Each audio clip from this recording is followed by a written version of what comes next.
Welcome to Running in the 70s, where we interview, meet, and get to know athletes of all kind who were running in the 70s. I'm your host, Matthew Kleinowski.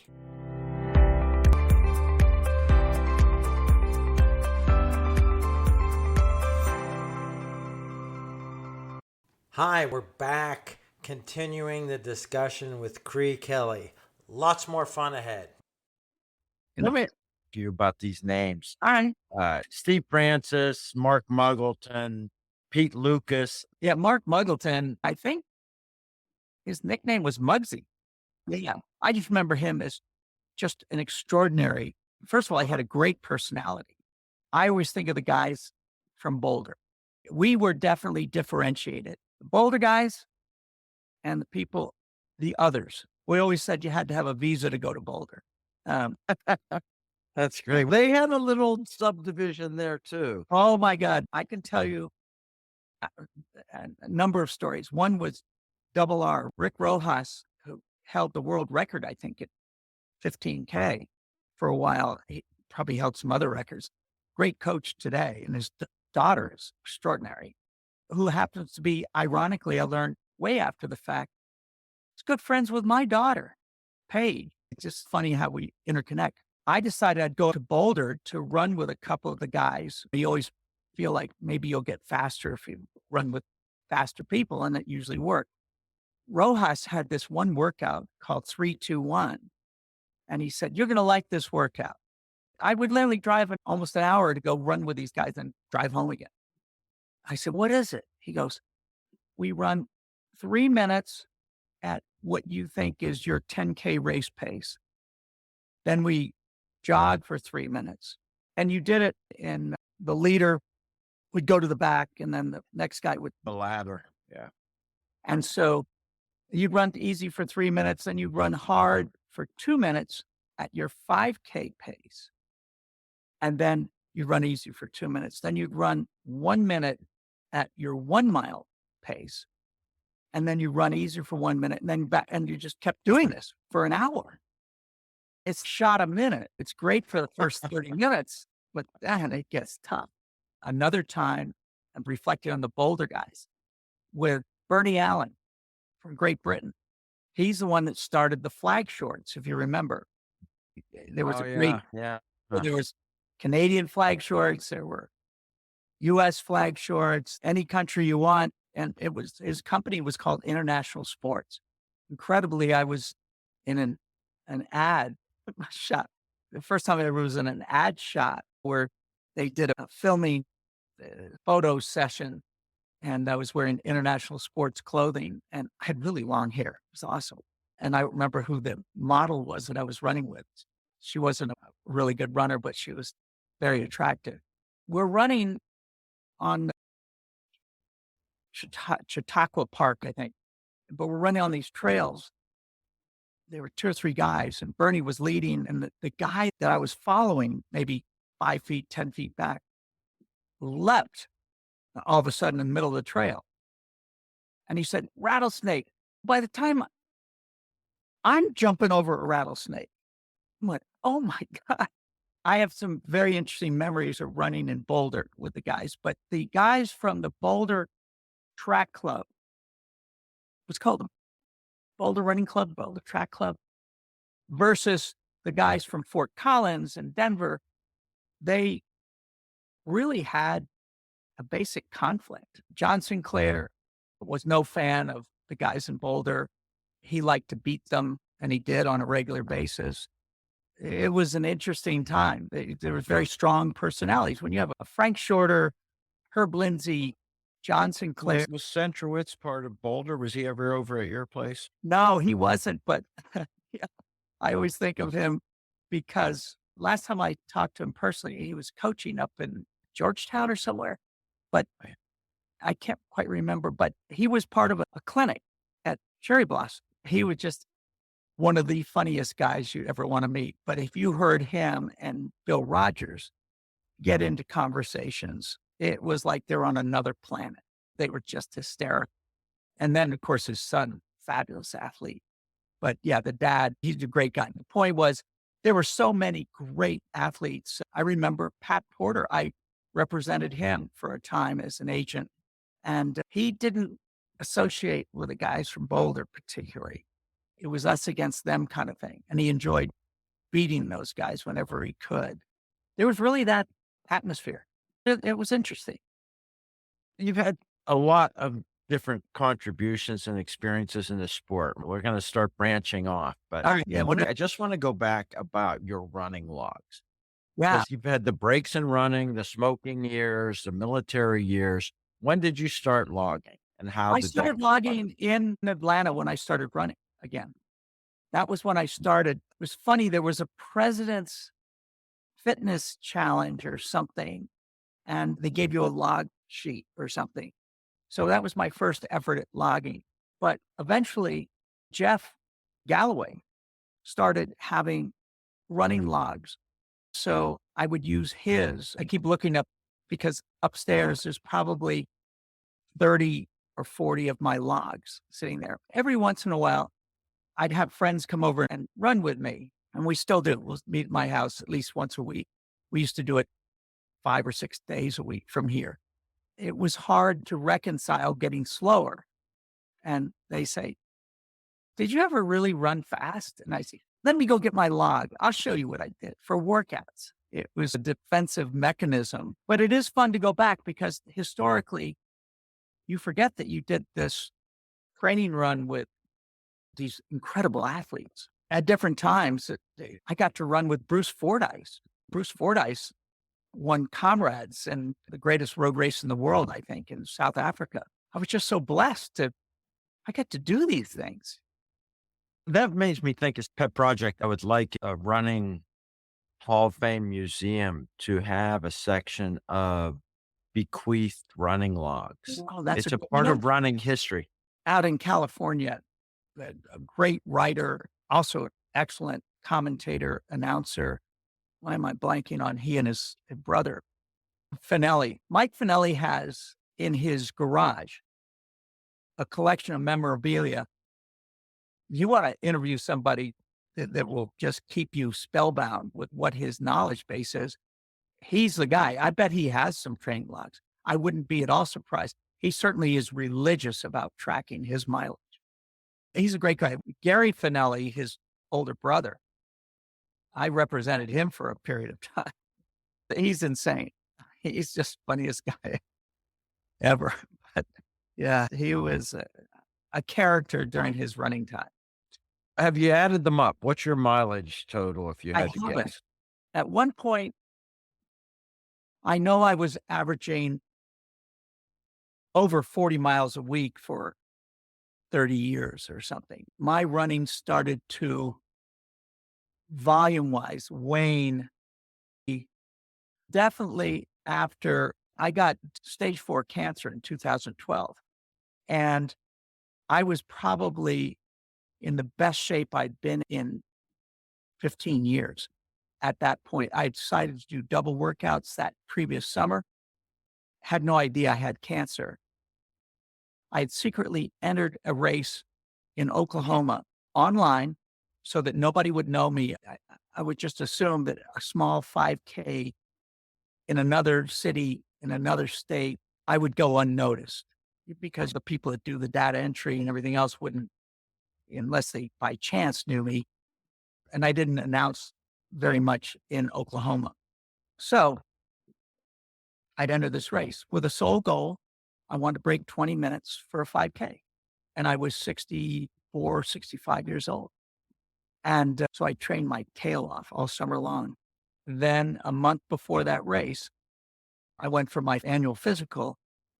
And the doc said, "Man, you're in fabulous shape, but there's just this one anomaly I need to check in your blood." So the next thing I know, I'm going to see another doctor.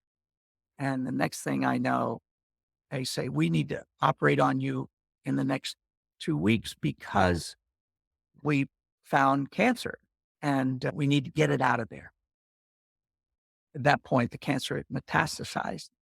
They took out a kidney, and so began a revolutionary time in my life for the next 6 months until I was cured. Just before that time, I had said to the doc, look, I'm scheduled for this race. You say the operation has to be on this Friday, but the race is on Saturday. Can we just move the operation to Monday? And he goes, son, you, I know that's important to you, but time is of the essence. You've got stage 4 cancer. And I said, can I still run? He said, oh, yeah. That was on a Friday. So on Thursday morning, nobody knew how serious this was. And so the guys were coming over to do a training run with me. We always ran at 5:30 in the morning. So 5 a.m., I put on my racing flats. I still call them racing flats. Put on my racing shoes, and I ran a mile in my neighborhood to warm up. And when I hit my driveway, I have this 3.23 mile exactly loop in my neighborhood that's hilly. And I ran it as hard as I could. And at the end, the time equated to below 20 minutes for a 5K. Went done. My world imploded after that for a period of time. If I hadn't listened to my, now she's my fiance, but will be my wife. We're getting married in Kenya in February. But I had done this long run, or not that long, 9 miles maybe, in Virginia. I was back there for another function before I went to announce somewhere. And it was hot. And I got back to my hotel room. And when I was going to the bathroom, a speck of blood showed up. And I went, that's odd. But I happened to see it. So I happened to mention it to my soon-to-be wife. And she said, call your doctor. I said, no, it's nothing. It's just a hard workout. And she said, if you don't call him, I will. And that's why I went in for the physical. And that's why I found out I had cancer. Had I not seen that, you would never have known that I had cancer because I was in awesome shape. Performance impact. Yeah. I've said this in talks that I've given since then. Get your checkups, blood work done. Don't think just because you're in awesome shape. I remember right before that operation, my last race that I announced was Quad Cities Marathon, which I'm going to be announcing again in September.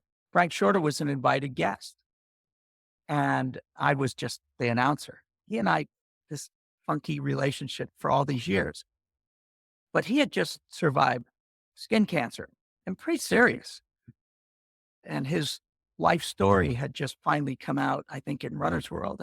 Things that I just didn't know about Frank, and my respect for him went way up. Quirky guy, had a hellish upbringing. So we're going through security, and we finished. It's a little airport in Moline. And I said, Frank, can I ask you a question? And he said, sure. I said, I know you just survived cancer. I just found out I have cancer. Do you have any advice for me? He said, here's what I'm going to tell you. It'll be tough, but you're going to get better. So don't worry about it. It'll be fine. And I went, wow, what? So direct and so simple and clear. And I took that to heart. And it was hard. It was very hard, but I was forever grateful. But that's why I tell people, don't assume anything. Get your checkups, do it. I know it seems like nonsense, but do it. It's to your benefit. And most people listen.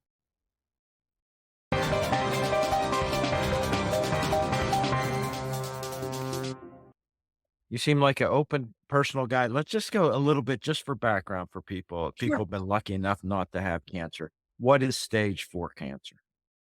That's a funny story because I didn't realize, actually, my doc had not told me that at the time. Just, we're going to have to be aggressive. You're in great shape, so we can use a very aggressive chemo on you. It was an interesting journey. I had to survive the operation first, which was robotic surgery to get out the kidney. Then you have to recover from that before you can have the chemo. And it had been about a month. It was early November. I was determined to keep announcing because that's what we do. I was announcing for a women's race, Donna Stone, DAWNA. She's now the head of world majors, all the major marathons. At the time, she had created this series of women's races, and I was her lead announcer. It was always interesting. I always end up lead announcer for a lot of women's races. I did 100 Danskin women's triathlons for Maggie Sullivan. And so I always had these ironic jobs. And I had gone to this race in St. Petersburg to announce.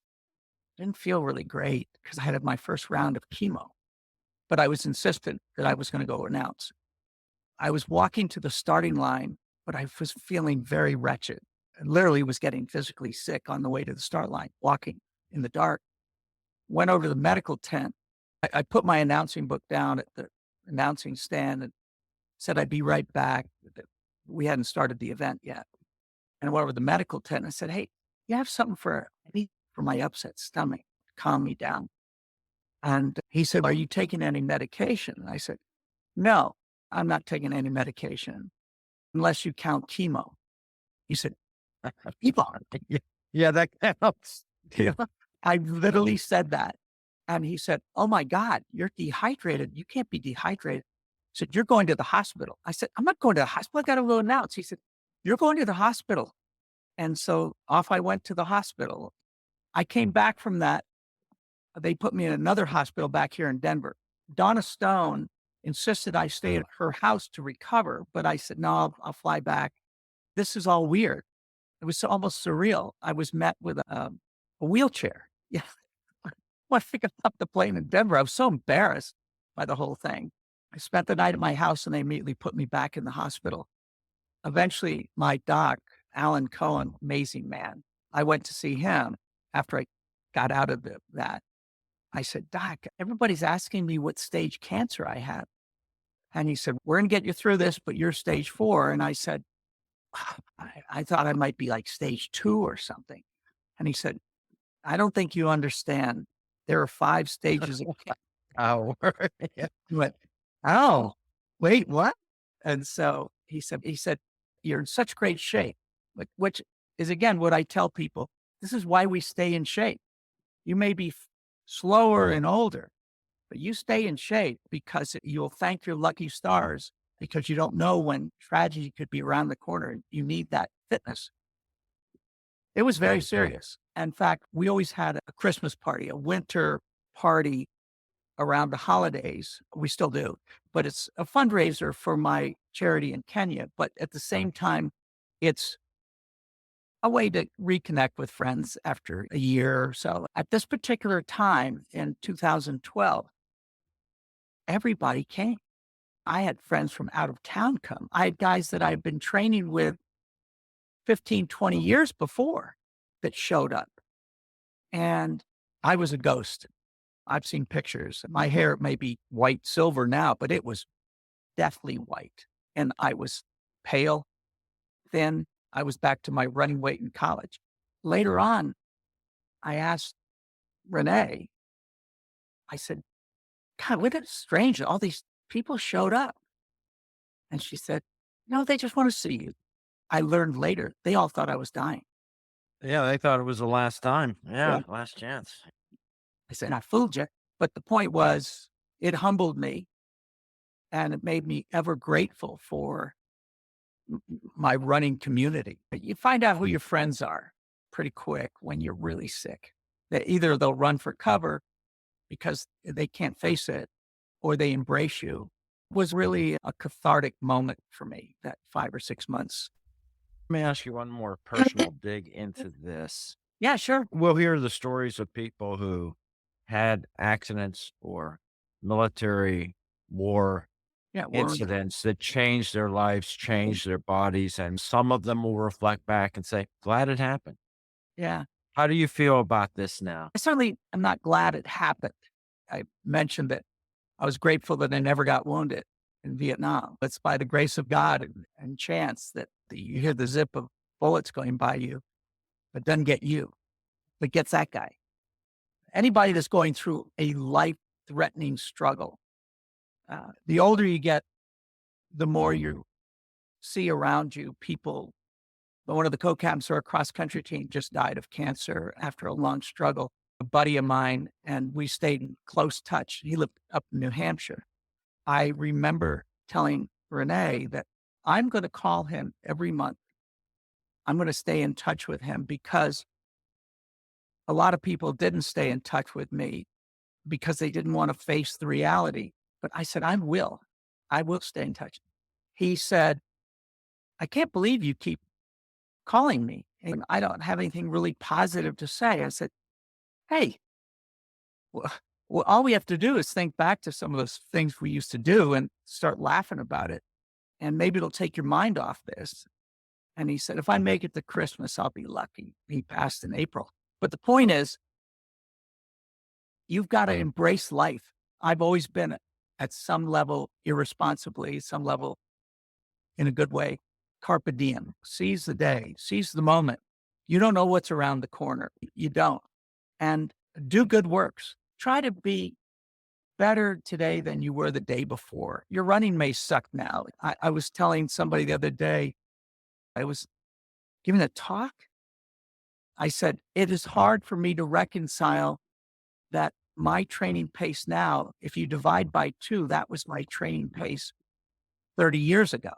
It's hard for me to reconcile that, but I don't want to give up. I love this sport. I love the idea of it. Like I was telling you this morning, seeing that amazing full moon, if that doesn't pick you up, I don't know what will pick you up.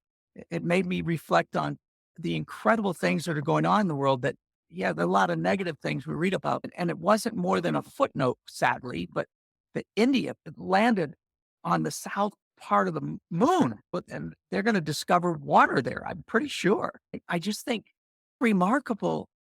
We're part of this amazing humanity that gets to do these amazing things. And so I run slow, gave me a chance to look at the moon a little longer. I don't know. It's like the Hamilton musical, how wonderful it is to be alive right now. You embody that attitude. Yeah. And it's important. I tell young people, I tell my grandchildren, I know that you won't care. You can't wait till you grow up. But you're living in a great moment in your life. You just don't know it yet. I think you've had the opportunity to get that philosophy and attitude out to a lot of people. We have lots more to talk about. Let's go into race announcing. All right. Of all the things you've done, where does that one race? As business owner, as athlete? Way, way up at the top. It was very funny. In 1980, at a cocktail party, it was like a little Christmas party with my neighbors. 2 of these guys that were there, we're talking about my running store. And I said, I got to figure out a way to make more money at this thing. One guy was an attorney. They both worked on the floor of my running store, sold shoes part-time. The lawyer just left a government job, got out of work and needed to make a little bit of money. He soon became vice president of a bank, an amazing success story. But at the time, he's a runner. He said, why don't we form a company and we'll put on races and we'll represent athletes? And I went, what? And he said, yeah, we know all these people. You've already put on a couple of races. You figured it out. And I said, okay. So we did. For $50, we incorporated a company called BKB Limited, Bush, Kelley, and Buckius Limited. So we decided we would put on races and I would announce those races. We would bring in the athletes that we formerly now had made contracts with. He went to the library, found an NBA contract and reworded it, typed it out back then, not a computer, just typed it out, changed the language slightly. And that became our contract basis for signing distance runners. I think John Sinclair was the first one we signed. Jeff Galloway found me Anne O'Dane, this New Zealander nobody had ever heard of. Lorraine Moeller, so many others. But the point was, we have this basis for being agents for athletes. At that time, there was IMG. I don't think Bob Wood had become an agent yet. There was a handful of people that would represent distance runners. And I was one of them. At the same time, we would then represent me as an announcer, but I really didn't have any reputation. So I was announcing for free in Colorado. Then I got my athletes into Bloomsday, great race in Spokane, Washington. And so I went, Don Cardon, I'd met him. By this time, I'd started getting involved with the Athletics Congress, now USA Track and Field. It's a whole nother story, but it all happened converging within 2 or 3 years. I was doing all these things. I went to this race at Bloomsday, and Sinclair and O'Dane, both of them, won the race, men's and women's. Well, I was ecstatic because that meant I made like $1,000 because of that, because I was getting 10%. And they were ecstatic because they both won at least $5,000 each.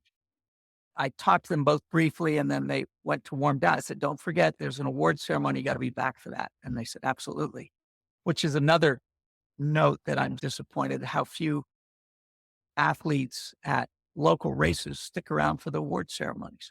It's really tragic. Back then, it was so important. Now they're ambivalent. So Cardon comes up to me and he said, I need John and Ann. And I said, for what? I said, a TV interview. I said, they're warming down, running 2 or 3 miles to warm down. He said, but TV's live. They need them now. I said, I don't know what to tell you. He said, did you talk to them about their races? And I said, of course I did. And he said, come with me. You're going on the TV show. I went, wait, what? So I did. And they asked me questions about John and Ann. Of course, I was excited because my athletes had won. I was interested, but I knew every detail because it's really easy to debrief an athlete. I don't care if the race is a marathon or 7 miles. They can tell you what happened and how quickly it happened and when the moments were. So I did this and we finished up the interview. Thanks very much, Creigh. And I started to walk away and they say, hey, can you come back here for a second? And I said, yeah. I said, we'd like to get you back on the show next year. I said, I have no idea what I'm doing next year or if my athletes are coming. And they said, no, we'd like you to do commentary for the TV show next year. And I said, I don't know where I'm going to be. They said, I don't think you understand. We'd like to hire you, fly you in and pay you. I said, where will I stay? We'll put you up in a hotel. I had no idea that world existed. I said, of course I will. That was the first time anybody had shown notice of me outside the confines of Colorado. And that launched, I did the TV show for them for at least 15 years, I think. And because I did that, we were able to build on that with cable TV eventually for track and field for 15 years and just many other fun things, doing the radio broadcast with Tony Revis for the World Cross Country Championships in Boston back in, I'm going to say 90 or 82 or 88, 92, somewhere in there. I got to do so many cool things, but it was only because of that moment. Had my athletes not been at that race, I wouldn't have been at that race. Had they not won, I wouldn't have been asked. Had that, you go, oh my gosh. So Yeah, if they were standing right there, they might not have asked you. Yeah. they wouldn't have asked. Of course they wouldn't have. I wouldn't have been available to do it. It wouldn't be part of what I do. So at the top of the heap was getting in front of thousands of people on a microphone was just the cat's meow. That was just the best ever. And I was really at home. The military had prepared me for it. Being selected as captain of a team prepared me for getting in front of my career. It all pointed toward that as you look back, but at the time it didn't make any sense of it. Then I was so interested in the elite component because that's where my interest lay. I stopped being an agent probably around 88. People kept asking me, but I kept turning them down. You don't realize sometimes things that are happening, always for years, I've called them God winks, things that happen, crossroads, everybody in their life can go back in life and you see these moments that happen that point you forward in a different direction, but they all make sense after the fact. At the time, it doesn't really make a lot of sense, but definitely Bloomsday changed my life forever that way. Then being fortunate enough to have Ann O'Dane and John Sinclair as two of my principal athletes. What if they hadn't been that good? It was very funny. BKB had offices, quote unquote, back then. There wasn't the internet. So all you had to do is put on letterhead. You had an office in London, an office in Orlando, an office in Miami, an office in Boston. And I did. I had representatives. Who's my representative in England that was my agent of record? He was an 84 Olympian marathoner for Great Britain. Oh, the name makes me remember this race that I put on. Anyway, and I had an office in Toronto. That was David Edge and Carrie May, because I represented him as an athlete. And I said, you can just be my agent of record.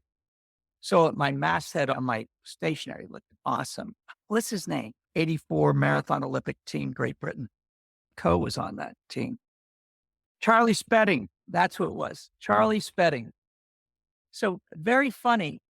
I was trying to make myself look as big as IMG, but nobody could fact check it. The phone numbers, if they called the number, it would be John Hughes in Orlando. It would be Walt Disney World race director, Track Shack. It would be Basil Honigman down in Miami. It was David Edge in Toronto. So it was all real, but principally it was pretty fabricated. I don't know why. The Mexican government in the spring of 84 got in touch with me through a friend who said, I understand you put on races. I think they're called Sectur at the time, SECTUR. But that was the national promotional agency for the government of Mexico. They said, we want to put on a race in Ixtapa, Zihuatanejo. First of all, I don't speak Spanish. Secondly, I didn't even know where that was. I had to look it up. I said, of course I can do that. We want to have a top field and we want to do all this. I said, no problem. I can do this. And we did. We put on this race. It had 1,000 runners. And the world-class athletes that were there, Charlie Spedding, John Sinclair, Ann O'Dane. It was a world-class field of former Olympians. We had so much fun. Plus, I was making money as an announcer, as the race director, as an agent. It was the Wild West, man. It was This is before the antitrust laws of taking over a business. I'm thinking about one other thing. I called Fred up. It was about 2 weeks before the New York City Marathon. I represented an athlete, tall, thin guy out of Boulder named Kurt. He was really almost a flash in the pan. He was one of the winners back in the late 80s, I believe. Kurt. Russer? No. Anyway, point is, I called up Fred and I said, I've got an athlete for you. I want you to bring him in. He said, our field's filled. I said, yeah, but Fred, this guy's going to win your race. He said, I hear that all the time. I got Bill Rogers. I got I'm good. I'm good on the field. I said, I'm telling you, this guy will win your race. And he said, all right, I'll bring him in. I'll give him a hotel room, but he doesn't get an appearance fee. I said, that's okay, because he'll win the prize money. He said, Creigh, this is a one-time only deal, because if this guy isn't any good, Kurt, we go to the race. I went to, and Kurt wins the race. And I'm waiting around for the award ceremony, which is later in the afternoon, early evening. And there's Kurt wandering around the hallway, and there's nobody around him. I said, man, you won today. You should be celebrating. So I said, I don't know, the award ceremony. And I said, after the award ceremony, you want to go to a party? He goes, I guess so. He comes out of the award ceremony and we walk down to the Marriott. I knew from here a guy named Mickey Miller and Carl, who was the vice president of Denver Nuggets. They were running buddies and they'd run in the race. In fact, I'd gotten a ride to near the start in Mickey's limo. We go to the Marriott, we go up to the top floor because I knew, he said, come up to the party, and there's guards at the door because Mickey Miller was one of the major owners of Marriott. So I go, we're invited, and we, two skinny guys, not dressed appropriately for a party, Pfeffer. like Kirk Pfeffer. Kurt Pfeffer. Yeah. I know, yeah. Where's Huh. he won the Enschede Marathon? There we go. 79. Bill Rogers passed him in 79. Pfeffer led the field till 20. Then he was passed by Bill Rogers. Held Yeah. on for second. All right, so he took second. My memory's a little vague. That was in 79. Yeah. Kirk Pfeffer. 79. But that I got him in the race 2 weeks prior, and I said he's going to win the race, so he was second. So I go up to this party. That's okay. That's 40 some years ago. And we go up to the party. They won't let us in. I yell through the crowd, "Is Carl or Mickey here?" And then they see me. They said, "Let those guys in." And I said, "This guy just took second at New York." And they all had run the race. I was an afterthought after that. He was like the king of the party. Everybody wanted to shake his hand and get his autograph and everything else. There's so much more to come from my discussions with Creigh Kelley. I hope you'll come back for episodes 3 and 4 in the coming weeks. I hope you enjoyed another episode of Running in the 70s. Voices, stories, and memories of athletes who were running in the 70s. Until next time, wherever you are, keep looking forward and don't forget to look back.